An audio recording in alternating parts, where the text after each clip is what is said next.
Pemirsa, banjir bandang dan longsor menerjang 12 kabupaten kota di Sumatera Utara. Di Sumatera Utara, cuaca ekstrim berupa hujan dan gelombang tinggi. Banjir bandang menerjang permukiman warga di Padang, Sumatera Barat. Sejumlah daerah di Sumatera Barat diterjang banjir. Hujan lebat yang terus mengguyur Kabupaten Biren Aceh sejak kemarin memicu banjir besar di Kabupaten di Kota Padang, Sumatera Barat hancur dan putus.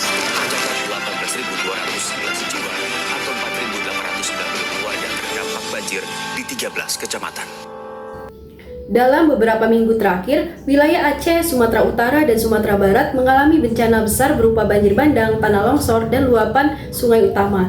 Hujan turun terus-menerus dengan intensitas sangat tinggi, membuat sungai tidak lagi mampu menahan debit air. Akibatnya, air meluap dan menerjang permukiman warga. Arus banjir membawa lumpur, pepohonan tumbang, kayu besar, hingga puing bangunan dari wilayah hulu, sehingga memperparah kerusakan. Peristiwa ini menjadi salah satu banjir paling besar dalam beberapa tahun terakhir. Dampaknya sangat luas, lebih dari 900 orang meninggal, sekitar 400 orang masih hilang, ribuan rumah rusak berat, dan lebih dari 3 juta orang terdampak. Banyak infrastruktur seperti jalan, jembatan, sekolah, dan fasilitas umum lainnya rusak total sehingga tidak bisa dipakai. Karena itu beberapa wilayah sempat benar-benar terisolasi, membuat proses evakuasi dan penyaluran bantuan itu menjadi sangat sulit. Penyebab utama terjadinya bencana banjir bandang di Sumatera terjadi karena gabungan faktor alam dan kerusakan lingkungan. Hujan deras ekstrim yang dipicu cuaca tidak biasa seperti siklon tropis membuat volume air sungai meningkat sangat cepat. Kondisi ini semakin diperparah karena banyak hutan di Sumatera telah ditebangi untuk perkebunan dan pertambangan, sehingga tanah tidak lagi mampu menyerap air dan aliran permukaan menjadi lebih deras. Selain itu, perubahan tata guna lahan di daerah aliran sungai seperti pembangunan dan penyempitan sungai membuat air mudah meluap. Banyaknya material kayu, tanah, dan sampah yang menyumbat aliran juga membuat air tertahan lalu menerjang dengan kuat. Semua faktor ini diperburuk oleh perubahan iklim yang membuat cuaca ekstrim semakin sering terjadi. Akibatnya, banjir bandang mudah muncul dan dampaknya menjadi lebih besar. Dampak bagi lingkungan dan masyarakat. Kerusakan lingkungan terjadi secara luas, terutama di wilayah hulu yang kehilangan tutupan pohon sehingga tanah menjadi labil dan mudah longsor.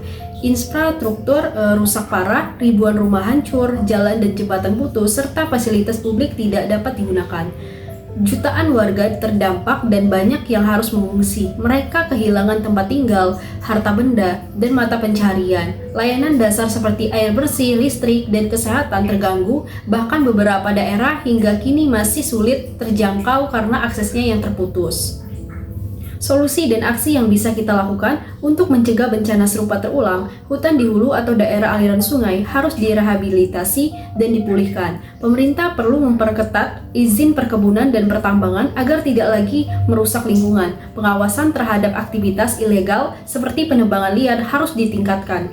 Selain itu, sistem peningkatan dini banjir dan longsor harus diperkuat dan masyarakat perlu mendapatkan edukasi tentang kesiapan atau kesiagaan bencana. Tata ruang wilayah juga harus diperbaiki agar pembangunan tidak lagi dilakukan di daerah rawan. Kita semua punya peran masing-masing, mulailah dari langkah kecil, menanam pohon, tidak membuang sampah ke sungai, memakai energi dengan bijak, dan menjaga lingkungan di sekitar rumah. Ketika alam rusak, bencana mudah terjadi, tapi ketika kita menjaga alam, kita juga sedang menjaga keselamatan diri dan generasi berikutnya.